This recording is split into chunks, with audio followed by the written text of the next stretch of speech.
Hello, this is Robert Capucci. I'd like to thank you for joining us for another PT on the Net video interview. And today what we're going to talk about is barefoot training.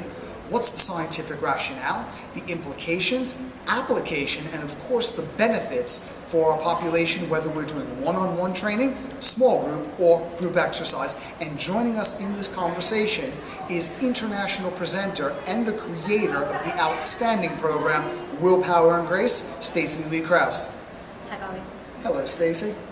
So, Stacey, what is the scientific rationale behind barefoot training?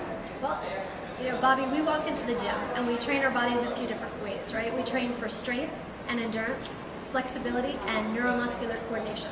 But interestingly enough, we tend to stop all of those exercises and all of that training at our ankles, right? What about the 33 joints in each foot, right? What about the network of over 100 tendons and ligaments and muscles in each foot, right? What about your 26 bones and making them, dense? So we need to train our feet the same way we train the rest of our body. Okay, so we're going to train for strength, flexibility, endurance, and neuromuscular coordination with foot fitness exercises. Now, not only a starting point, but the question I have is, let's say you're not working with someone one-on-one. Let's say you're working in a group, which is a domain that you have an infinite amount of experience within. What are some exercises that we can take people through to increase the sensory information through all feet? Okay, wonderful question. First of all, let's remember that there are over 1,000 sensory receptors in each foot. So we want to keep our feet stimulated and we want to keep our skin bare. The very first thing that we want to teach our clients is how to land on their feet. And that means before we go to the feet, we need to start paying attention to the core, because core strength means landing lightly, right? So core strength is intricately connected to foot training. So once you teach your clients to land gently, right, then we go down to our feet, and we start to train them.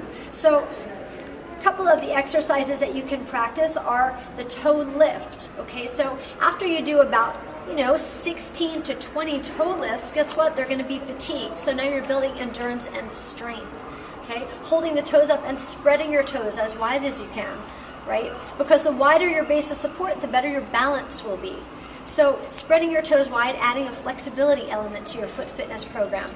Tapping your toes independently of one another, neuromuscular coordination. It's like choreography for your feet, right? After I do about 20 of these, my big toes are going to be really tired, and that's when I know I'm doing a good thing, right? We do a little choreography, single, single, double, and then how about a little foot challenge? Toe down, pinky toe down, middle toes up, thumb toe down.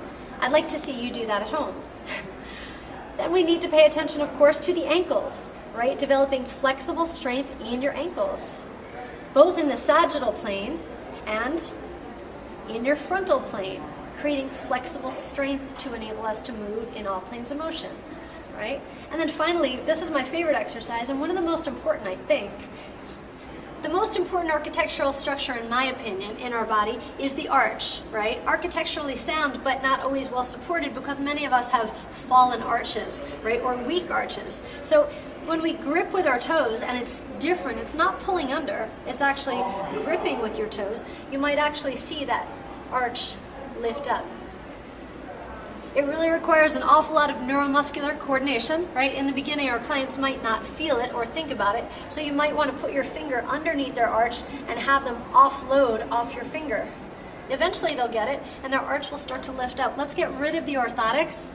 Let's get rid of the orthotics. Let's get rid of those really stable, technologically advanced shoes and start working like animals again, primal and functional. Smart stuff.